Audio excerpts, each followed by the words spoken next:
Šodien ir. Поехали. Sveiciens Francijai. Mēs esam Saržā. Hello everybody in France. We are in Saržā. Sveiciens Francijai.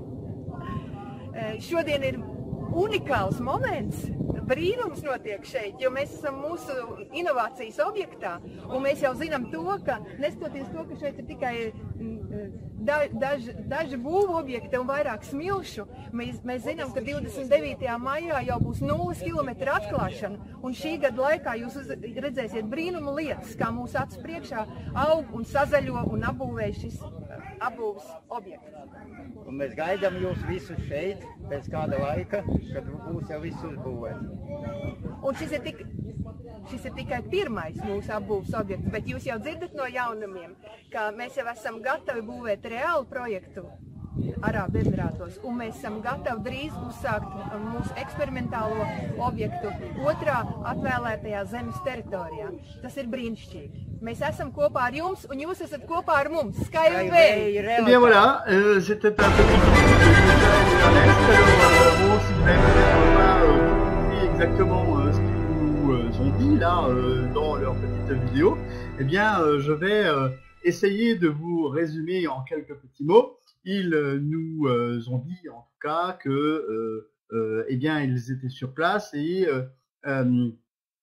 qu'ils étaient à un moment unique en fait où ils ont visité le centre d'innovation Skyway et ils ont dit qu'ils ont vu beaucoup de matériel mais aussi beaucoup de sable et que le 29 mai, donc dans quelques jours maintenant, nous allons avoir l'inauguration du point zéro, du kilomètre zéro à Sharjah.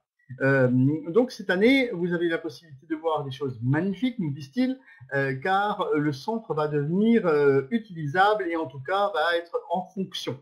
Et la verdure, des plantes et tout ça vont bien sûr être là, malgré qu'aujourd'hui on voit des tas de sable et des tas de terre.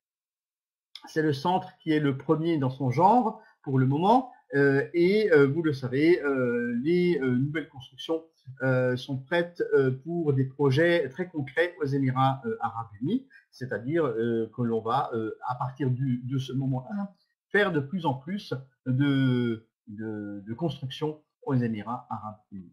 Voilà un petit peu pour les quelques indications que je pouvais vous donner par rapport à ce que nous a dit Ineta et Ernest, pour ceux qui n'avaient pas compris, parce que bien évidemment, vous le savez bien, il y a toujours ce petit problème de la barrière de langue. Voilà. Alors ce soir, je vais vous parler un peu de choses d'autres. Hein. Après tout, voilà, c'est un petit peu ce que j'avais prévu. Questions-réponses. Voilà. Et puis si vous aussi, vous avez peut-être des questions, je peux aussi vous donner bien sûr des réponses en fonction de ce que vous allez demander dans le chat éventuellement. Alors, c'est vrai que les sujets sont nombreux. Il y a aussi des sujets, notamment toujours autour de ces fameux tokens. Alors, bon, moi, je ne vais pas faire toute une soirée d'explications sur les tokens. Et puis, Christian est aussi là pour vous donner quelques réponses le vendredi soir. Donc, ce n'est pas vraiment le moment de parler non plus de ces tokens, bien qu'il y a encore des gens, si j'ai bien compris, qui ont toujours des liens dans le back-office pour pouvoir faire des échanges. Alors, je pensais que c'était terminé au 30 avril. Alors, vous voyez, là, je suis un petit peu dans une inconnue. Par contre, une info, une très grande info, ce soir, pour ceux qui n'étaient pas au courant, eh bien, nous changeons de sous-étape. Alors, pas d'étape, hein, parce que ça aussi, je l'ai déjà vu aujourd'hui posté. On nous a dit qu'il y avait un changement d'étape. Non, ce n'est pas un changement d'étape, c'est un changement de sous-étape. Parce que vous avez très certainement entendu parler de l'étape 13 qui était divisée en 3 parties. Eh bien, nous sommes actuellement à l'étape 13.2 et nous allons passer à l'étape 13.3. Donc, dans ce cadre, si on passe à l'étape 13.3, ce sera à partir de quand? Ce sera à partir du 11 juin, très exactement, à 23h59 heure de Moscou, c'est-à-dire 20h59 GMT, ou très exactement 21h59 pour nous, 22h59, pardon, 22h59 pour nous en France, 22h59 pour nous en France, ou 23h si vous préférez. Eh bien oui, l'étape 13.3, ça sera la sous-étape, la troisième sous-étape et dernière, c'est seulement après qu'on passera à l'étape 14. Alors moi, j'ai déjà lu aujourd'hui des informations où les gens disaient qu'on allait changer d'étape. C'est pas d'étape, c'est de sous-étape. Donc, je voudrais juste rectifier et préciser. Parce que nous allons ce soir aussi aborder un sujet important. C'est parler un petit peu de l'image de la société que veut donner la société par rapport au logo, par rapport aux diffusions, par rapport à pas mal de choses qui circulent sur les réseaux sociaux. Skyway nous a mis dans le compte Skyway Capital, en tout cas, vous avez très certainement vu des écriteaux qui vous demandent de faire attention à tout cela. Donc, voilà un petit peu la raison pour laquelle je vais vous donner quelques explications par rapport à tout ça. Comment inscrire un filleul? Alors, ça, c'est un sujet qui est peut-être pour vous bateau, mais qui est quand même un sujet très intéressant et important. L'inscription d'un filleul semble avoir changé. Et comment faire? Ce n'est pas bien différent. En tout cas, il faut savoir que la cause de ces changements qui sont pas tout nouveaux, hein, ça fait quand même déjà un bon moment maintenant que c'est comme ça, c'est ce qu'on appelle le RGPD, c'est-à-dire c'est une réglementation générale donc de tout ce qui est données personnelles. Voilà. Donc c'est les données personnelles qui ne sont plus acceptées, c'est pourquoi vous ne pouvez mettre sur une inscription que le prénom et non le nom de la personne que vous voulez inscrire. Alors, j'espère que vous m'entendez bien ce soir parce que j'ai l'impression que mon micro est devenu un peu faible. Alors, je vais augmenter un peu en espérant que ça gratouille pas de trop. Voilà, j'espère que ça va mieux. En tout cas, si vous voulez inscrire des gens, vous pouvez savoir, vous savez que vous ne leur demandez normalement plus leur nom. Il faut que vous leur demandiez leur prénom uniquement. Alors, voici comment faire pour avoir un lien d'inscription qui fait que vous tombez exactement sur le formulaire que je vais vous montrer dans quelques instants.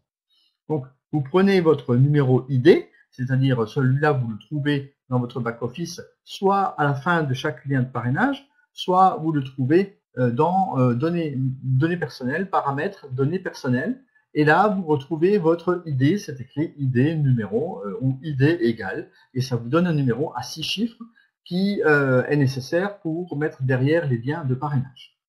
Ici, vous avez également un lien le lien que vous devez utiliser et rajouter à ce moment-là ce numéro ID. Alors, vous voyez qu'à la base, quand on regarde dans le back-office, on voit un certain nombre de liens. Il y en a 6 aujourd'hui. Ces liens sont tous différents et vous ne pouvez pas tous les cliquer dessus. Vous devez cliquer sur le petit hiéroglyphe qui est à la fin pour pouvoir les utiliser.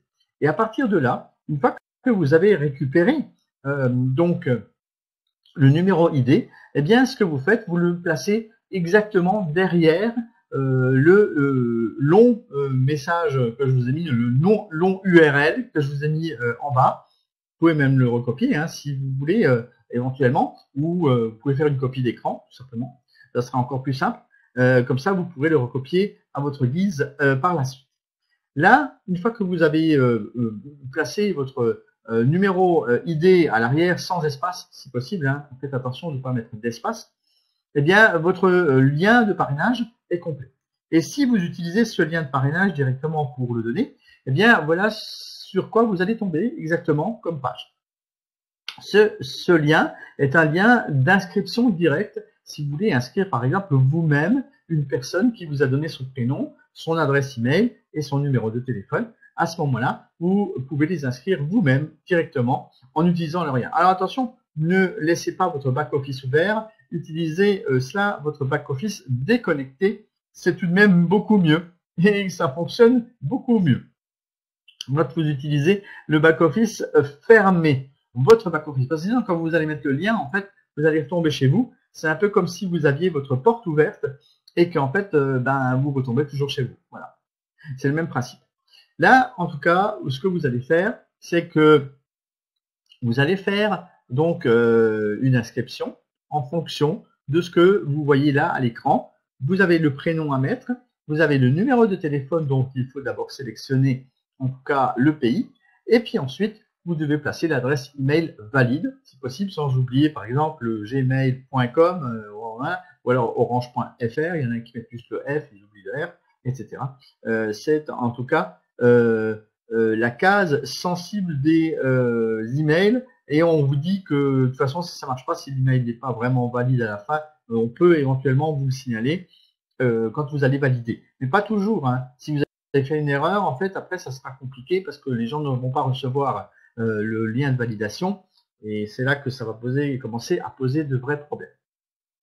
Donc là, en l'occurrence, vous allez placer, vous allez cocher la case, voilà, vous allez placer après l'email et vous allez cocher la case comme quoi vous êtes d'accord à ce que les données, enfin bon, il y a plein de choses qu'il faut toujours cocher, hein, parce que maintenant c'est de plus en plus contraignant. Vous savez très bien que les différents décrets, les différentes lois et tout ce qui a été sorti, notamment RGPD, fait qu'on ne peut plus traiter les données, que vous êtes obligé de donner votre accord, comme quoi on peut utiliser vos données dans le système pour pouvoir continuer. Et c'est ça aussi que vous devez cocher, c'est ça les termes et conditions que les gens sont obligés de cocher. À partir de là, il faut cocher le CAPTCHA. Alors, ça aussi, c'est un vilain mot. Le CAPTCHA, c'est en fait une sécurité où de temps en temps, il y a quelques petites images qui s'affichent et que vous êtes obligé de les cocher pour savoir si vous avez repéré les voitures, les passages piétons, etc. On sait très bien qu'il nous embête, mais en fait, il est là apparemment pour une sécurité d'accès aux différents comptes et que ce ne soit pas forcément des robots qui fassent des inscriptions à la chaîne à votre place. Et puis vous cliquez sur le bouton continuer. Donc j'espère que vous avez compris. Donc vous ne mettez pas le nom, vous mettez en tout cas le prénom. Et vous vérifiez aussi en haut, et j'ai oublié de le dire, que le parrain, ce soit bien vous, ou vous demandez à la personne qui s'inscrit de bien vérifier que le parrain qui figure en haut, ce soit bien vous. Mais là, on ne vous indique que le prénom, encore une fois, et pas le nom. On met il y a la première lettre de votre nom qui apparaît.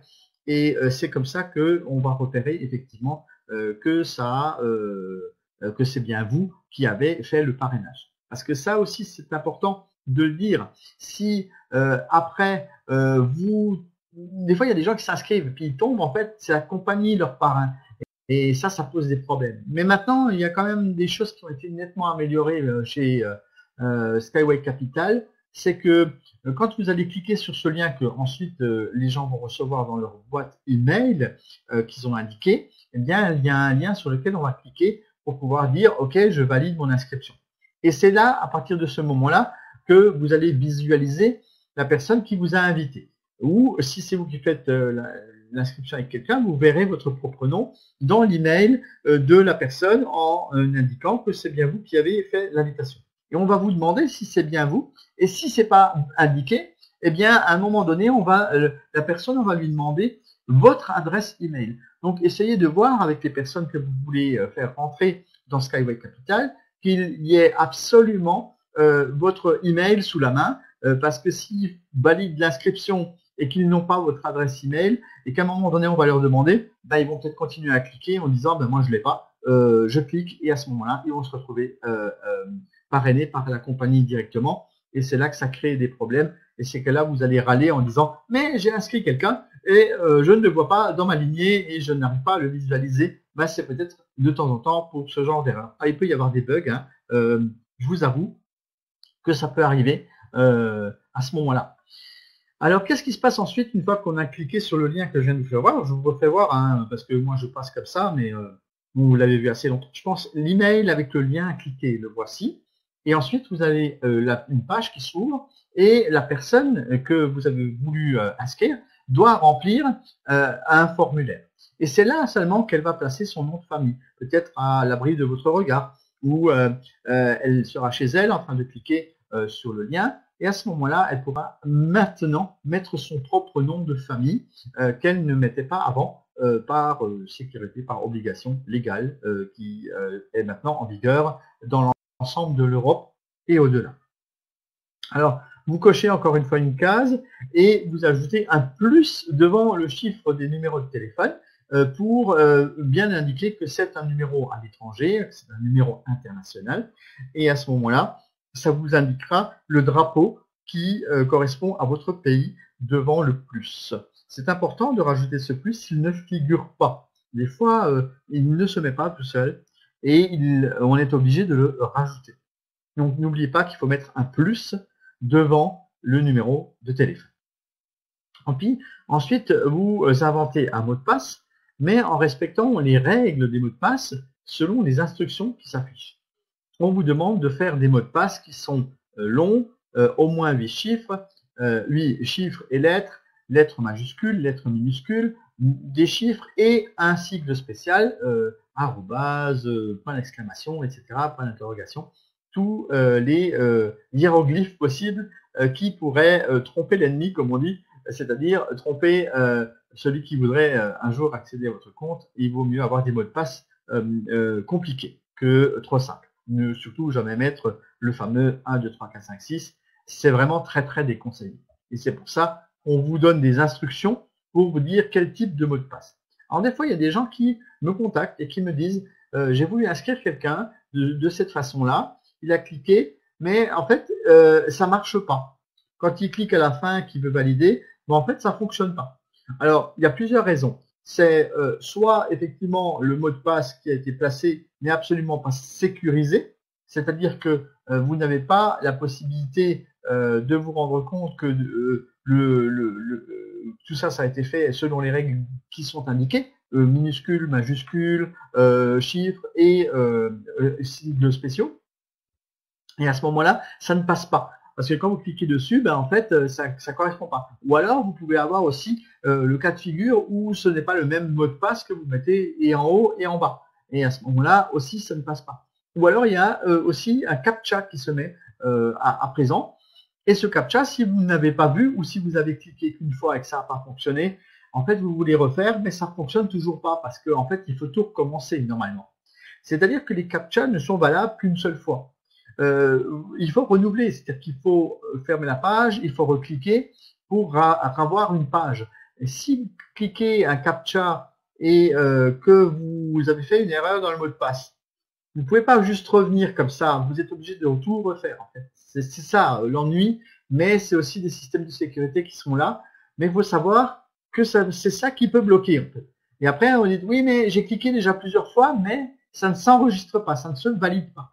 La raison, c'est souvent ça, c'est que c'est comme quand on veut faire un login. Si vous voulez rentrer dans votre compte, c'est exactement le même principe. Si vous vous êtes trompé par rapport au CAPTCHA, vous êtes obligé de tout recommencer, c'est-à-dire de rafraîchir la page et de remettre de cocher à nouveau le CAPTCHA. Et c'est ça qui peut-être peut poser problème de temps en temps. Donc je vous l'explique pour que vous puissiez comprendre le fonctionnement chez Skyway Capital de l'entrée du back-office et de la validation des formulaires avec des CAPTCHA. Si vous avez cliqué une fois, je le répète parce que c'est important, parce que des fois on ne comprend pas ce que je veux dire, si vous cliquez le CAPTCHA et que vous avez fait une erreur, soit de mot de passe, soit que vous avez fait une erreur quelque part, et vous essayez de la corriger et ensuite vous voulez valider et vous dites mais maintenant tout est juste, mais ça se valide toujours pas et que vous avez un CAPTCHA sur la page, sachez qu'il faut tout recommencer. Il faut régénérer la page parce que si vous ne le faites pas, ben en fait c'est toujours le même CAPTCHA qui est là et ça ne fonctionne pas. Vous ne pouvez pas faire deux fois la même chose ou il faut renouveler toute la page. Voilà, si vous faites une erreur, il faut renouveler toute la page. C'est ça l'astuce. Voilà, tout ira bien, vous avez à peu près compris. Est-ce que éventuellement vous avez des questions là-dessus? Est-ce que ça paraît clair? Mais ces petits détails, c'est vrai que j'en parle pas souvent. Et c'est peut-être des clés pour beaucoup de gens qui se heurtent à ce genre de problèmes, qui sont minimes, hein, certes. Et que nous, quand on s'y connaît un petit peu, ben ça nous paraît tellement banal que en fait, ben, il m'arrive de ne plus en parler. Alors j'en profite. Voilà, je me rattrape en vous disant attention les amis, si vous renouvelez pas la page après une erreur, là où il y a un CAPTCHA, vous êtes obligé de tout retaper et tout recommencer. Ensuite, j'ai le genre de questions qui se posent de temps en temps en disant pour une question de paiement en Bitcoin. Ça aussi, beaucoup de gens, et vous savez, ça fait, je crois, presque, allez, je crois que ça doit faire plus d'1 an et demi que je fais les présentations de formation du back-office le mercredi soir. Et je l'ai toujours dit, et je le répète encore, et là, en espérant qu'il y ait ce soir un replay qui fonctionne, eh bien, il se trouve que les paiements en Bitcoin, il faut souvent attendre 3 jours.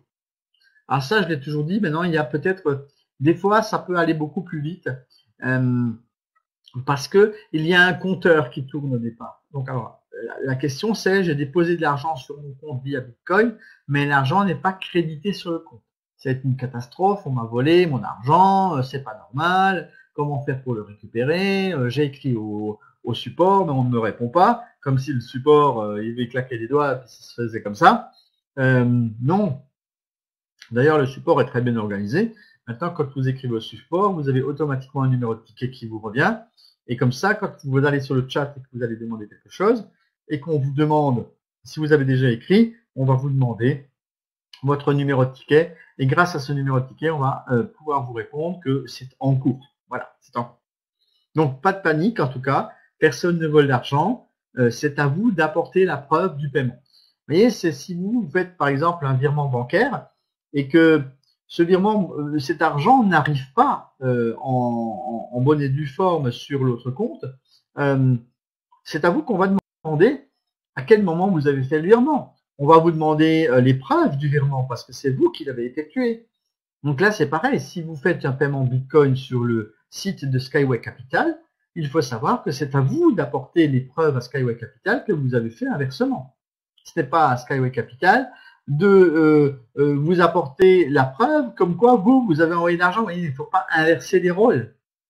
Donc c'est important aussi de, par exemple, faire des copies d'écran ou de bien noter ce que vous faites. Les adresses Bitcoin qui vous sont données, les adresses Bitcoin à partir de laquelle vous envoyez l'argent, parce qu'il y a des gens aussi qui ont, malheureusement, par le passé, eu, je ne sais plus, pléthore de comptes Bitcoin et ont envoyé de l'argent, mais après, comme ils en avaient tellement, des comptes Bitcoin, mais en fait, ils ne savaient plus de quel compte ils avaient envoyé l'argent. Et 6 mois après, ben, ils courent toujours après leur argent en disant Skyway m'a volé. En fait, personne n'a volé qui que ce soit. C'est simplement que la personne n'a pas apporté la preuve de son paiement. En fait, si moi je dis aujourd'hui, ben, je viens vous voir et je vous dis tiens, hier je t'ai envoyé 10 000 euros. Vous allez me dire comment ça tu m'as envoyé 10 000 euros? Mais prouve-le-moi. Là c'est pareil. Vous comprenez, c'est pas exactement la même chose. Si moi je ne vous prouve pas que je vous ai envoyé 10 000, vous allez me dire, bah, c'est pas vrai, il n'y a pas 10 000. Comment ça? Tout le monde pourrait dire que vous m'avez envoyé 10 000. Donc là, c'est le même principe. Si vous considérez que Skyway vous a volé, et c'est à vous d'apporter la preuve comme quoi vous avez envoyé de l'argent. C'est pas à Skyway de vous donner la preuve comme quoi vous avez envoyé de l'argent. C'est le monde à l'envers, en fait. Donc, soyez raisonnable et surtout, je pense que en dehors du fait d'être raisonnable, ça c'est surtout pour les gens qui sont peut-être un petit peu malhonnêtes ou qui font pas du tout attention, c'est vraiment de noter. Voilà, notez, faites des copies d'écran. Si vous ne savez pas comment faire une copie d'écran, c'est pas grave. Tapez sur Google faire une copie d'écran sur mon ordinateur ou sur mon smartphone et ça va vous expliquer comment faire. Et puis si vous ne savez toujours pas faire, ben, prenez une photo. Voilà, des fois on a un ordinateur, on ne sait pas comment faire, mais on prend son smartphone et puis on fait une photo et puis voilà. Donc, alors on va quand même traiter un peu ce sujet parce que c'est un sujet récurrent de savoir comment on fait pour récupérer son argent Bitcoin auprès du support. Alors, je précise encore une fois que je ne suis pas du support, que moi personnellement je sais manipuler le back-office parce que je le manipule depuis longtemps et fréquemment. Mais si vous êtes nouveau ou si vous avez fait pour la première fois un paiement Bitcoin et que vous ne savez pas comment ça fonctionne ou que vous avez eu quelques petits problèmes par rapport à ça, eh bien, je vous invite largement à prendre note de tout ce que je vous dis. Alors ça, c'est pareil, je vous dis des fois prendre note, mais peut-être que vous allez tout simplement appuyer sur le bouton de copie d'écran et ça va vous donner toutes les indications. Déjà, il faut envoyer un email, mais il ne faut pas l'envoyer à n'importe quelle adresse email. Vous voyez en bas, je vous ai mis l'adresse email, c'est support _ c'est comme ça que ça s'appelle, _ c'est la touche 8, le trait de la touche 8, et à partir de là, vous marquez FR, français, ok? Support @skyway.capital. Voilà. Et à ce moment-là, vous allez donner les différents éléments que je vous indique là. Vous voyez qu'il y a quand même 9 indications à donner. Si vous ne donnez pas toutes ces indications, en fait, on va avoir du mal à retrouver votre paiement. Ou alors, on va vous répondre qu'il faut donner tel et tel élément. Ce qui fait que vous allez encore perdre du temps. Et donc, vous allez dire, mais ils font exprès parce que moi, j'ai bien payé. Donc, comme moi, j'ai bien payé, eh bien, on me doit cet argent. Vous voyez, après, on tourne un peu en rond. Alors, pour éviter toutes ces choses-là et pour éviter que justement, vous ne tombiez dans un piège identique où vous allez croire qu'on vous a volé, eh bien, il faut tout noter. L'adresse email de votre compte Skyway Capital. Ça, c'est important parce que sinon, on ne saura pas lequel il faut créditer et d'où ça vient. Ensuite, il faut aussi écrire depuis votre boîte email qui correspond à votre compte Skyway Capital. Ça, c'est important. La date de la transaction. Donc là aussi, il va falloir mettre la date de la transaction. Le montant de la transaction en Bitcoin et en dollars. Et ensuite, alors je précise bien en Bitcoin et en dollars, parce que certains ne le mettent qu'en dollars et ils ne mettent pas les Bitcoins. Donc du coup, on ne sait pas le montant exact qui a été envoyé. L'adresse Bitcoin vers laquelle vous avez envoyé l'argent. Vous savez, ces systèmes, quand on les utilise, en fait, quand on rentre sur le back-office et qu'on veut faire un paiement, eh bien, ça vous génère des adresses Bitcoin uniques, aléatoires, uniques. En fait. Et ça fait que, à la base, si vous envoyez de l'argent, eh bien, normalement, il n'y a qu'une seule et unique adresse Bitcoin à laquelle vous envoyez. C'est pas, normalement, c'est comme ça, c'est généré automatiquement. Et c'est ce qui permet aussi de retrouver votre argent. Et puis, il faut aussi indiquer votre adresse Bitcoin par laquelle est parti l'argent. Parce que vous avez envoyé de l'argent Bitcoin d'un compte Bitcoin à un autre compte Bitcoin. Donc, il faut indiquer les deux adresses Bitcoin. Et puis, il faut aussi la preuve de la transaction Bitcoin. Ceci se trouve dans votre compte Bitcoin. C'est-à-dire, lorsque vous envoyez de l'argent, vous avez forcément un lien avec beaucoup de chiffres et de lettres qui correspond, en fait, non pas à une adresse Bitcoin en elle-même, mais qui est en fait la preuve de la blockchain. Alors, on appelle ça aussi un hash ou tout autre, il y a plein de dénominations. Sachez que c'est la preuve de la transaction et que justement, dans la base de la blockchain, on ne peut pas effacer ces données-là. Et c'est ce qui permet aussi de retrouver, et c'est ce qui permet de savoir qu'effectivement, vous avez donc envoyé de l'argent. Votre nom et votre prénom, ça me paraît très important quand même, qu'on sache qui vous êtes, si vous faites une demande, et si c'est un dépôt ou un achat de pack. Donc on va vous demander si c'est juste un dépôt, ou si vous avez déjà avant cliqué sur un pack, et que c'était pour acheter un pack. Donc on veut savoir si c'est par exemple une mensualité, ou si vous avez déposé de l'argent pour acheter un pack, ou si vous avez au contraire cliqué sur un pack, et que ensuite on vous a demandé de payer. Et puis, on va vous demander par quel logo vous êtes passé pour la transaction. Oui, si, on va vous demander tout ça. On va vous demander par quel logo vous êtes passé pour avoir la transaction. Parce que des fois, il y a des comptes Bitcoin qui sont différents. Vous pouvez, dans les crypto-monnaies, avoir différents comptes Bitcoin qui s'affichent. Et en fonction des différents logos qui figurent, il serait intéressant de savoir sur quel logo vous avez cliqué. Et pour ça, on va vous le demander. Et à ce moment-là, qu'est-ce que vous allez faire? Vous allez faire soit une copie d'écran, ou alors vous allez relever le nom du logo sur lequel vous avez cliqué, et vous allez également le mettre pour que la personne à l'autre bout puisse traiter votre demande correctement. Voilà. Ça, c'est encore une fois un sujet récurrent. J'ai beaucoup de gens qui viennent me solliciter en me disant « Mais moi, j'ai... fait un paiement Bitcoin et il n'est pas arrivé. » Alors, je vais vous donner une astuce pour pas que ça arrive. Vous savez, quand on clique sur le bouton pour payer, vous avez un compteur qui commence à tourner. En fait. Normalement, ce compteur tourne pendant 30 minutes. Vous devez faire votre transaction dans les 5 premières minutes. Vous allez dire, oui, mais c'est rapide, 5 premières minutes, le temps que je copie le lien, le temps que je l'envoie, l'argent, etc., etc. Oui, J'avoue, c'est très court, 5 minutes pour faire la transaction, mais il faut que vous soyez très rapide. Donc moi, je vous invite vraiment à cliquer sur le bouton et de très vite, 5 petites minutes, 5 minutes, ok, pour faire la transaction. Ça va vous permettre que à la fin du compteur des 30 minutes, on vous dise que le paiement est visible. Alors, je m'explique. Quand vous faites une transaction Bitcoin, en fait, cela met environ 20 minutes pour arriver sur place. Et dans ce cadre, si ça met 20 minutes pour arriver sur place, eh bien, il faut que votre transaction soit faite dans les 5 premières minutes pour qu'elle soit visible à la fin des 30 minutes. Vous voyez? Enfin, avant la fin des 30 minutes. Si par exemple, à 26 minutes ou 27 minutes, votre transaction apparaît sur le compte adverse, ça veut dire que c'est visible. Sinon, c'est pas visible.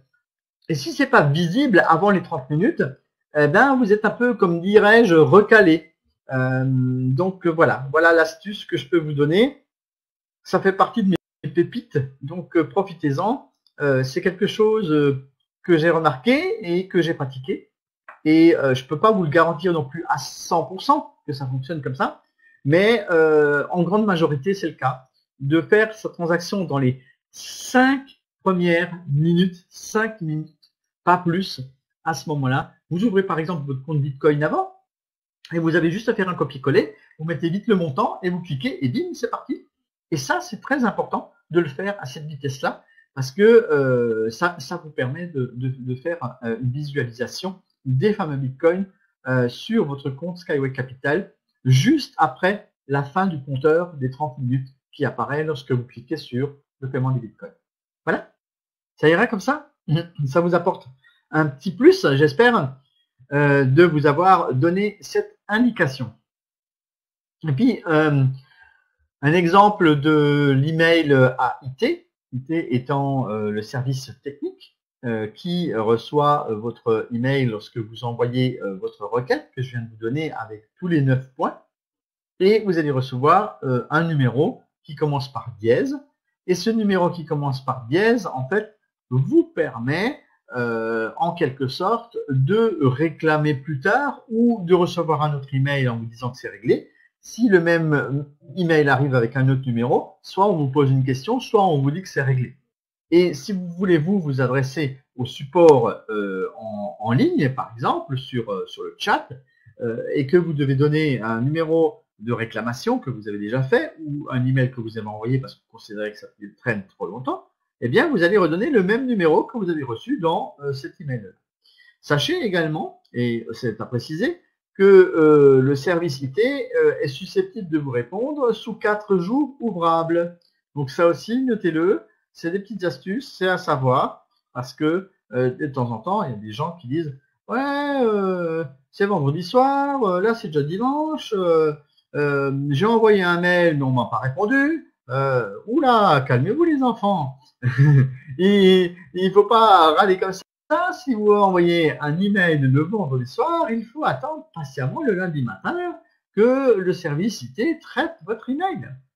Et d'ailleurs, je vous signalerai que c'est 4 jours ouvrables. Donc si vous envoyez un email le vendredi soir, eh bien, il faut attendre 6 jours et non plus 4. Et oui, c'est comme ça que ça fonctionne.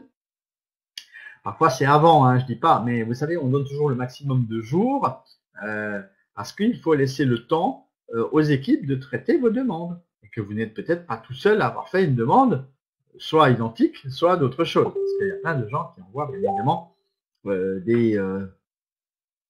des choses dans ce sens-là. Bon, alors, question de langue. Non, c'est pas celle-là, hein, en fait. Vas-y, il faut bien rire un peu, hein. Tout est toujours en anglais ou en russe, me dit-on. En anglais ou en russe. Et puis, on me dit, ben oui, mais moi, quand je rentre dans mon back-office, ben c'est toujours en anglais. Ah, c'est bizarre. Moi, quand je rentre dans mon back-office, tout est en français. Comment vous faites?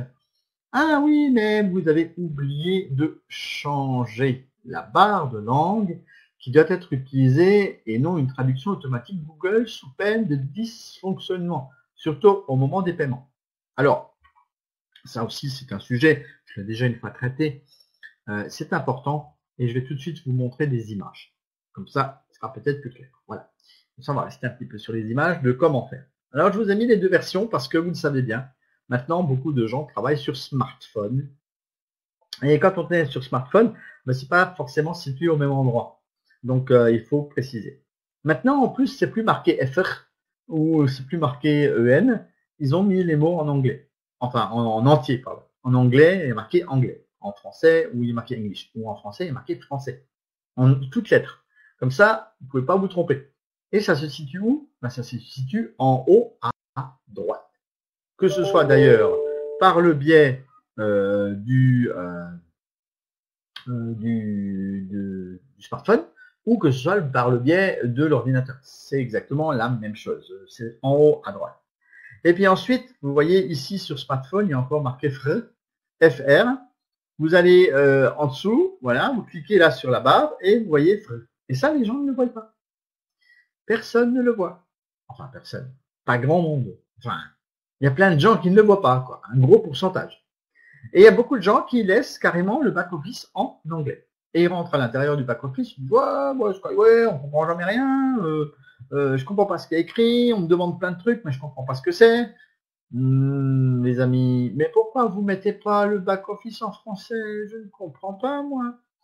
C'est écrit en français, et ça fait belle lurette que le français a été nettement amélioré, et que, en tout cas, on n'a plus de problème de compréhension majeure de ce qui est indiqué dans le back-office. Donc, à vos back-office, à vos barres de langue, et on choisit le français. Voilà.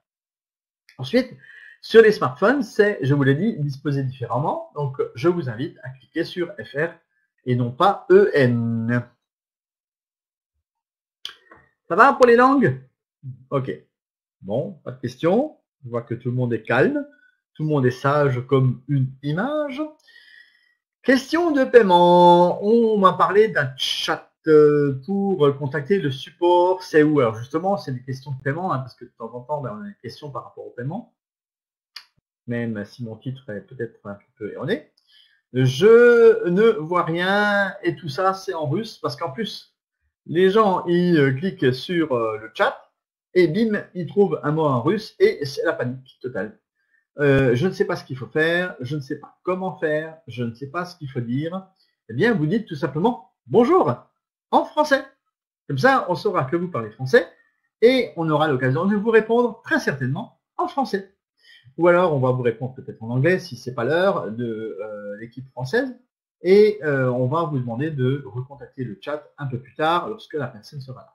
Sachez tout de même que les après-midi de 15h jusqu'à 23h, il y a quelqu'un qui est là et qui parle en français quasiment tous les jours, sauf le mercredi, mais également le samedi matin pour que vous puissiez vous connecter, poser des questions au chat et avoir des réponses adéquates à votre demande. Alors, c'est juste un petit onglet en bas à droite de votre écran. Si vous ne l'avez jamais vu, je vais vous montrer sur mes images à quoi ça ressemble. Vous voyez, c'est un petit onglet bleu, comme ça, voilà. Et vous cliquez dessus, il y a une petite fenêtre qui s'ouvre. Alors, il y en a certains qui m'ont déjà dit que cette petite fenêtre n'existait pas chez eux. En fait, que l'onglet ne s'affichait pas. Alors, une des raisons principales, c'est que vous n'avez pas Flash Player, en fait, d'installer sur votre ordinateur ou sur votre smartphone. Il n'y a pas ce qu'il faut, les outils ne sont pas là pour pouvoir afficher cette barre.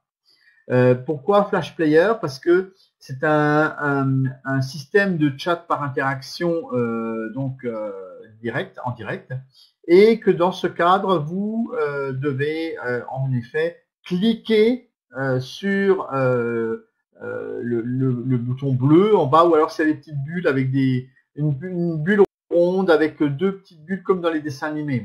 Vous voyez peut-être en très petit en bas. Et en tout cas, il faut écrire bonjour dans le chat pour qu'on sache que vous êtes francophone et qu'on puisse vous répondre en français. Donc voilà, là aussi je vous remets les exemples d'emails de IT qui arrivent, c'est-à-dire que ces emails arrivent lorsque vous écrivez au support Et vous avez donc, je vous rappelle, ce numéro, alors que ce soit par le chat, qui vous envoie un ticket, comme on dit, c'est-à-dire on vous donne un numéro de ticket pour que vous puissiez vous repérer à quelque chose lorsque vous allez les recontacter, ou que vous compreniez que c'est le même problème qui vous a été traité lorsque vous allez revenir à la charge quelque temps après. La page mes versements modifiés. Alors, on me dit des fois que certains packs sont grisés et qu'on ne peut pas cliquer dessus pour acheter. Pourquoi? Eh bien, en fait, il faut choisir un pack payable avec le compte principal au départ et pas le compte bonus. Parfois, il s'agit de cocher une petite case. Voilà. Il faut que vous puissiez cocher les petites cases qui vous disent, par exemple, de faire un double paiement. Si vous ne cochez pas la case du double paiement, la case reste grisée. Donc, c'est-à-dire que vous ne pouvez pas valider votre pack. Ça, c'est un petit truc un peu d'utilisation générale, je dirais. C'est vrai que quand on clique sur un pack, il faut d'abord auparavant sélectionner si on veut un paiement de base ou un paiement avec un bonus. Ça me paraît tout de même assez important. Vous le voyez, je vous le montre ici. Sur mon slide, vous devez avoir un choix du mode de bonus. Vous devez cliquer le mode de bonus, donc en double paiement. Et c'est seulement à ce moment-là que la case n'est plus grise, mais qu'elle devient bleue. Vous voyez, il est marqué choisir en bas. Le bouton bleu s'affiche. Et à ce moment-là, vous pouvez cliquer dessus. Et c'est ce qui fait que les cases sont grisées et que vous ne pouvez pas prendre le pack. Ça, c'est un détail important. Parce que quelqu'un qui ne sait pas comment prendre un pack et quelqu'un qui n'a pas appris la petite astuce comme quoi il faut, ben, il va peut-être abandonner au passage et il ne va pas acheter de pack. Alors que nous, tout ce qu'on veut, c'est que la compagnie avance, qu'il y ait des fonds qui rentrent au niveau des investissements et que les gens qui ont des filleuls, notamment, puissent percevoir des pourcentages de rémunération sur les packs achetés. Et si vous loupez des packs, vous loupez des ventes, et donc vous loupez des parrainages et vous loupez des commissions. Donc, ça paraît banal, encore une fois, mais si c'est pas bleu, on ne peut pas cliquer dessus. Et si c'est gris, il faut sélectionner quelque chose pour que ça passe en bleu. D'ailleurs, si vous voulez acheter, au passage, je parle de ça, parce que très souvent, on a des gens qui veulent prendre des packs enfants, et des packs enfants, si vous avez un bouton qui est rose, si le bouton est rose, vous ne pouvez pas acheter de pack enfant. Parce qu'il faut d'abord faire la vérification de votre compte enfant. Enfin, la vérification pour votre enfant, dans votre compte de parent. Vous comprenez? Et tant que vous n'avez pas fait la vérification pour les enfants, eh bien, vous ne pouvez pas cliquer un pack enfant. Et donc, le bouton, lui, reste rose. Cette fois-ci, il n'est pas gris, mais il est rose. Et si vous avez fait la vérification, ben, le bouton devient bleu. Et c'est seulement à ce moment-là que vous allez pouvoir le cliquer pour acheter pour votre enfant, qui a été, lui, vérifié. Et si vous avez plusieurs enfants, il faut faire la vérification pour chaque enfant. Alors, vous allez me dire, oui, mais comment on fait la vérification des enfants? Alors, il faut d'abord faire la vérification des parents, donc de votre compte, et ensuite vous faites la vérification pour les enfants. Et si vous ne savez pas comment faire la vérification, eh bien, j'ai déjà traité ce sujet le mercredi soir, et c'est souvent un sujet également récurrent que je rapporte assez souvent, parce que peu de gens encore ont l'habitude de faire des vérifications. Ils font encore des erreurs, notamment sur les adresses, c'est 90% des erreurs. Sachez aussi que pour les enfants, vous avez besoin d'un acte de naissance ou d'une pièce d'identité si l'enfant est déjà assez grand et que vous voulez lui prendre un pack. Tout va bien toujours? Est-ce que toujours pas de questions? Vous pouvez poser des questions dans le chat, hein, c'est avec plaisir que je réponds, il n'y a pas de souci. Dans la mesure où c'est pas quelque chose qui est à corriger par rapport au service technique qui serait nécessaire. Vous voyez, enfin, je peux au moins vous guider. Alors, allez-y, n'hésitez pas. C'est aussi là pour ça, pour que je puisse répondre. Alors, à propos de compte vérifié, parce que on parlait un tout petit peu de vérification, mais notamment pour les enfants à l'instant, sachez qu'il y a des gens qui ne savent pas comment ils sont informés de la vérification de leur compte. Alors déjà, sachez que quand on fait une vérification, maintenant vous recevez, depuis quelque temps déjà, un bon moment, vous recevez des emails. Vous recevez un email de la compagnie qui vous dit votre compte est vérifié, félicitations, vous avez bien réussi à faire la vérification de votre compte. Si vous voulez savoir si votre compte est vérifié, déjà, la première des choses, c'est que quand vous ouvrez votre compte, vous ne devez pas avoir d'adresse email qui figure à la place de votre nom, prénom. Vous allez me dire, il est où le nom, prénom? Juste au-dessus des comptes, vous avez un nom et un prénom. Et si à ce niveau-là, à la place de votre nom, prénom, comme ici, voilà le mien, vous avez un soleil juste à la droite, une espèce de soleil avec coché à l'intérieur. Ça veut dire que vous êtes vérifié. Voilà. Et si vous n'êtes pas vérifié, en fait, à la place de votre nom, prénom, il n'y a qu'une adresse email. Alors ça se situe où? Ça se situe en haut à gauche. Vous le voyez au-dessus de votre compte. Vous pouvez voir si votre compte est vérifié ou non. Et pour les enfants, eh bien, c'est indiqué. C'est indiqué à la place des enfants, en dessous, là, sur la page de vérification. Alors, où se trouve la page de vérification? Vous cliquez sur Paramètres, Vérification.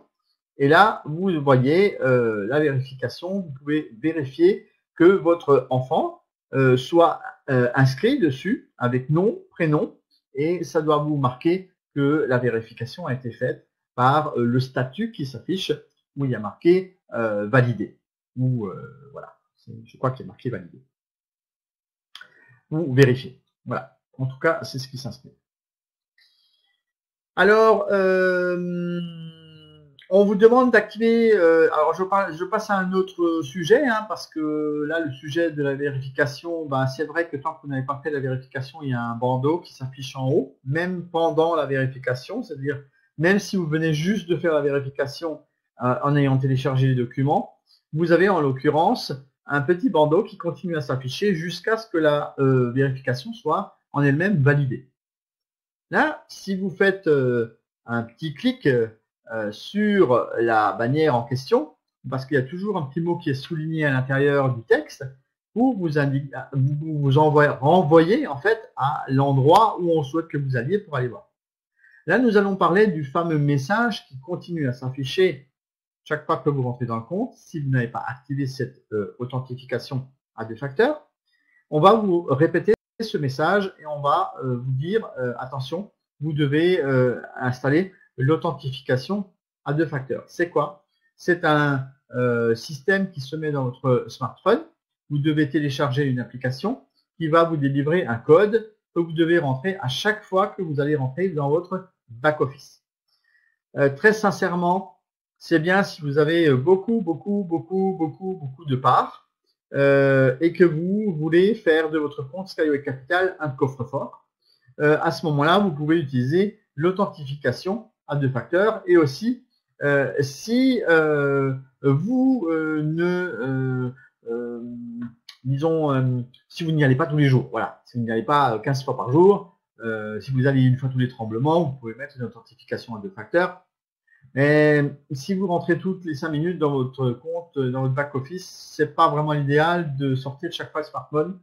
Et alors, je voudrais préciser quand même quelque chose par rapport à cette authentification à deux facteurs qui est très importante. Et ça, peut-être, c'est quelque chose que vous ne savez pas et c'est encore arrivé à un de mes membres il n'y a pas longtemps. C'est que si vous changez de smartphone, si vous changez votre smartphone, cela ne fonctionne plus.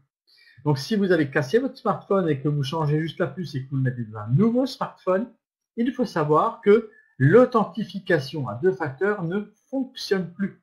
Il fallait l'enlever avant et ensuite le remettre quand vous avez un nouveau smartphone. Attention, je vous ai encore donné une astuce là. Si vous avez une authentification à deux facteurs, il faut d'abord l'enlever de votre compte, la désactiver, ensuite vous changez de smartphone et ensuite seulement vous remettez votre système d'authentification à deux facteurs dans votre back-office. Vous retournez sur sécurité et vous allez refaire l'opération telle que je vous la montre ici. Vous allez donc sur paramètres, sécurité et à partir de là, vous allez dans authentification à deux facteurs et vous cochez la case, et ensuite vous avez d'autres rubriques dans cette page sécurité, et vous allez avoir un QR code que vous devez flasher, et ensuite vous devez placer l'accès donc de quelques chiffres sur le document. Voilà. C'est pas évident ce truc-là, je vous le dis tout de suite. Soit vous manipulez ça, mais comme ça, comme un rien, ou alors vous êtes confronté à quelques problèmes. Mais si vous êtes confronté à des problèmes, sachez que c'est des vrais blocages qui s'effectuent. Si vous avez mis une authentification à 2 facteurs, vous trouvez ça vraiment super et génial et très bien, faites attention de tout bien savoir vous en servir. Parce que s'il arrive le moment de l'échéance à payer, et puis que vous ne pouvez pas accéder à votre compte pendant 15 jours, ou que vous avez changé de smartphone et puis que vous êtes bloqué pendant 3 mois, votre pack il est supprimé. Vous comprenez? Donc, alors, faites attention. N'activez pas pour rien ce genre de truc, même si c'est écrit à chaque fois que vous rentrez dans votre back-office. Voilà, c'est un peu le conseil que je peux vous donner. Après, je ne vous empêche pas d'aller faire des authentifications à 2 facteurs si vous le souhaitez. Mais faites juste attention. Voilà. Et puis, voilà, aussi, une petite astuce, c'est de montrer... oui, il faut pas s'en servir, en fait. Enfin, j'ai pas dit qu'il fallait pas s'en servir, mais soit on sait comment ça fonctionne, on maîtrise le truc, parce que ça existe à beaucoup d'autres endroits. Il n'y a pas que chez Skyway Capital qu'on a ce genre de choses. Souvent sur des comptes où il y a de l'argent, comme des comptes Bitcoin ou des choses comme ça, vous avez aussi des authentificateurs des authentifications à 2 facteurs, notamment par exemple chez ADV Cash maintenant. Il y a ce genre de choses aussi, parce qu'on essaie de protéger votre argent, ou là on essaie de protéger vos parts. Donc j'ai pas dit qu'il fallait pas l'activer, mais activez-le à bon escient, c'est-à-dire en connaissance de cause. Voilà. Là, je voulais vous montrer quelque chose à propos de la vérification. Donc, vous avez un compte en vérification et il s'affiche pour le savoir, parce que des fois, les gens essayent de faire des vérifications et en fait, ils ne savent pas s'ils sont en vérification ou pas. Donc, je vous rappelle que le bandeau en question s'affiche toujours en haut quand vous êtes en cours de vérification. Et en fait, en bas, il y a marqué « en vérification ». Ça veut dire que c'est en cours, c'est en train de le traiter. Or, maintenant, la vérification, c'est extrêmement rapide, c'est moins de 24 heures, souvent, et dans la journée, c'est vraiment vérifié. C'est bon, j'ai encore écrit 24 à 72 heures, parce que si vous faites ça le week-end, et qu'ils arrivent le lundi matin et qu'ils ont une avalanche de vérifications à faire, et que vous avez fait ça en dernier le week-end, c'est pas vous qui allez passer en premier, mais ce sont tous les autres gens qui ont fait des vérifications avant vous. Ça me paraît logique qu'on traite les gens par ordre d'arrivée. Alors, ici aussi, les bandeaux rouges ou roses, il faut parfois des lunettes aux gens pour les voir.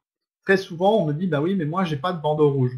Et quand je regarde réellement ou que je rentre dans le back-office de ces personnes, il y a bel et bien un bandeau rouge. Et ça, les gens ne le voient pas. Donc, c'est un peu dommage. C'est un peu dommage. Voilà pour ces indications. Est-ce que vous êtes d'accord à continuer quelques minutes? Je voudrais vous parler d'un sujet assez important parce qu'il y a de temps en temps dans le back-office des nouveautés. Il y a des choses qui apparaissent. D'ailleurs, à propos de vérification, où j'ai traité un tout petit peu la vérification à l'instant. Avant, pour remplir le formulaire pour faire la vérification, il y avait un tout petit mot où il y a marqué remplir.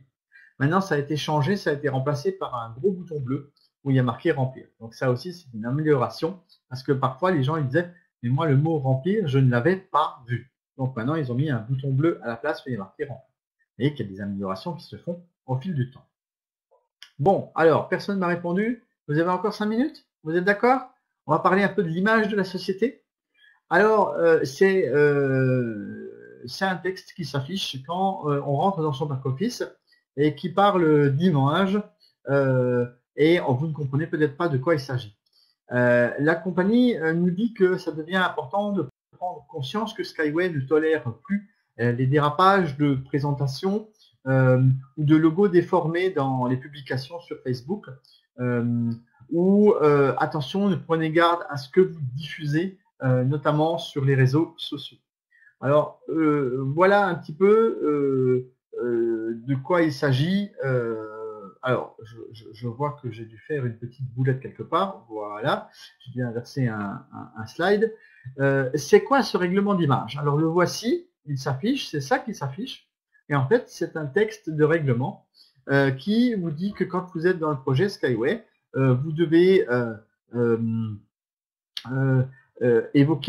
on évoque l'intérêt de l'image vis-à-vis des autres personnes, notamment de la vente des transports à l'avenir.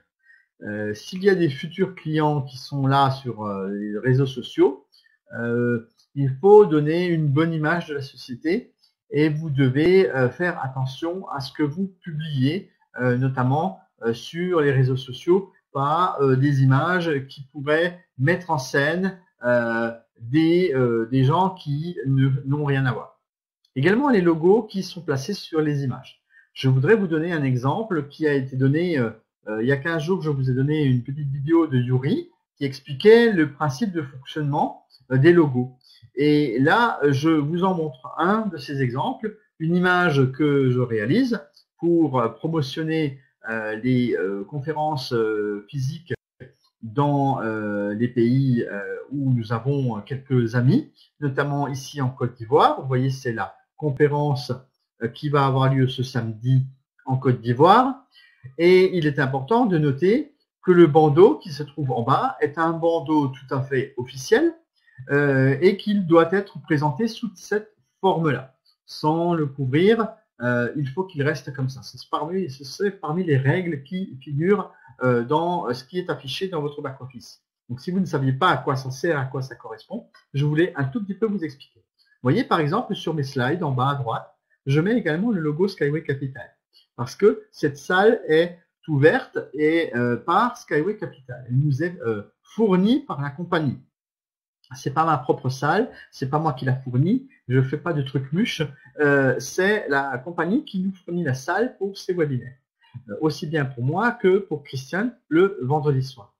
Et en l'occurrence, il me paraît important de mettre les logos qui nous sont demandés et que l'on sache que c'est Skyway Capital et qui est là. Et c'est pour ça que sur le slide en bas, je mets toujours les logos à droite. Maintenant, vous voyez aussi que j'ai placé ce petit bandeau qui nous est depuis longtemps demandé de le placer de façon réglementaire. Voilà. Alors, je vais vous montrer quelques exemples de ce qu'il ne faut pas faire non plus. Les utilisations des logos. Par exemple, on ne doit pas écrire dans le logo en lui-même. Vous voyez l'image là à droite, même si c'est écrit en russe, on nous demande d'écrire dans la partie blanche. Vous voyez, toutes les présentations qui sont à gauche sont correctes et celle qui est à droite ne l'est pas. C'est ça qu'on nous demande. Vous voyez, c'est pas grand-chose, ça paraît peut-être banal, mais c'est de cette image-là que parle Skyway Capital, c'est de ne pas déformer. Ou alors, des fois, j'ai déjà vu des gens qui, par exemple, prennent des logos Skyway Capital puis les étirent. Vous savez, ils les étirent tellement que c'est une chewing-gum. Et ce qui fait que le SW, il est tout plat et en fait, ça ressemble à plus rien. Et ça, par contre, c'est pareil, c'est pas autorisé. Voilà, c'est pas autorisé. Et je vous montre, par exemple, une image officielle que je diffuse, par exemple, où cette image nous a été fournie directement par Skyway Capital, où on nous montre le montage avec le fameux bandeau. Et en bas, dans la partie blanche, vous voyez, j'ai pu écrire autre chose, mais je ne l'ai pas écrit en haut dans le bandeau. C'est voilà, des petites erreurs que on a tous fait quand on a utilisé les logos.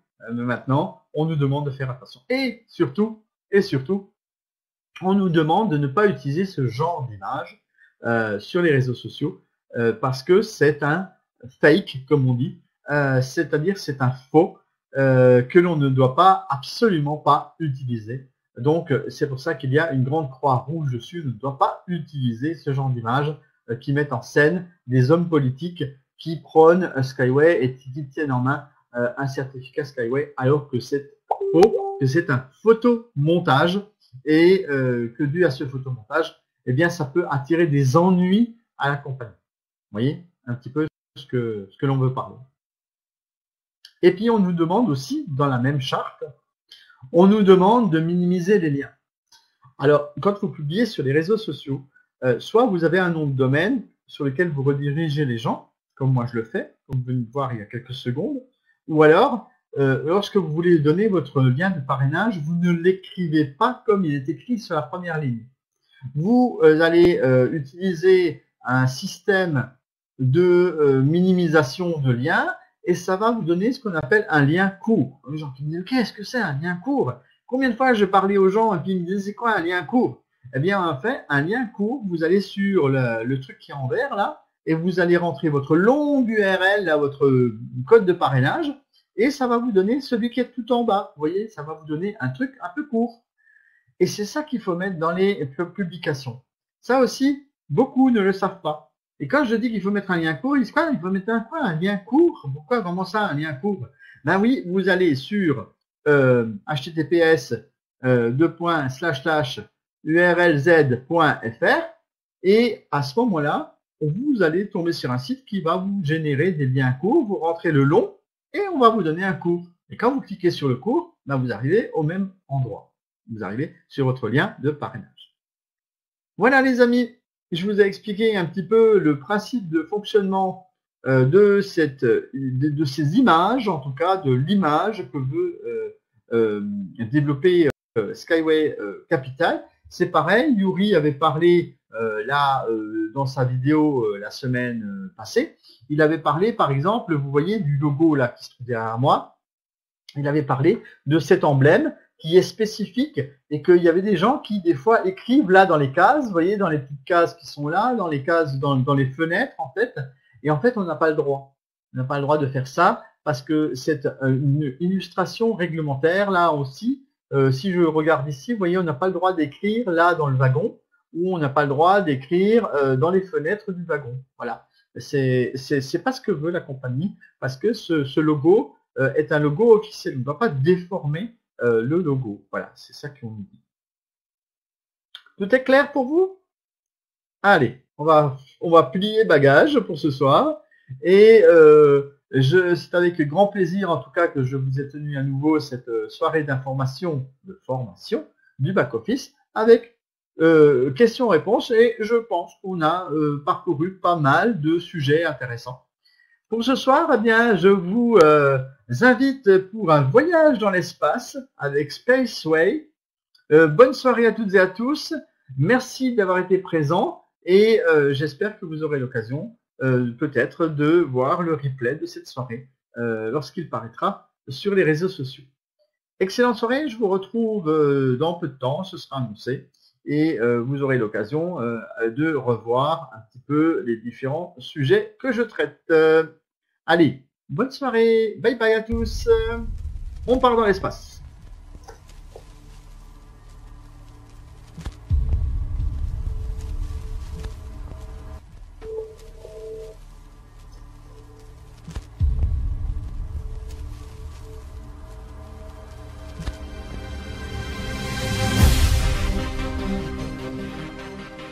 Общепланетарное транспортное средство Юницкого – это технология, которая способна перевернуть наше представление о космосе и посмотреть на него совсем другими глазами.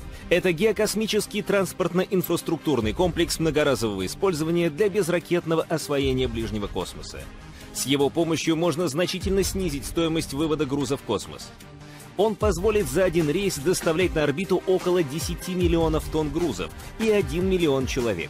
Такое количество людей и грузов понадобится для создания и поддержки работы околоземной космической индустрии.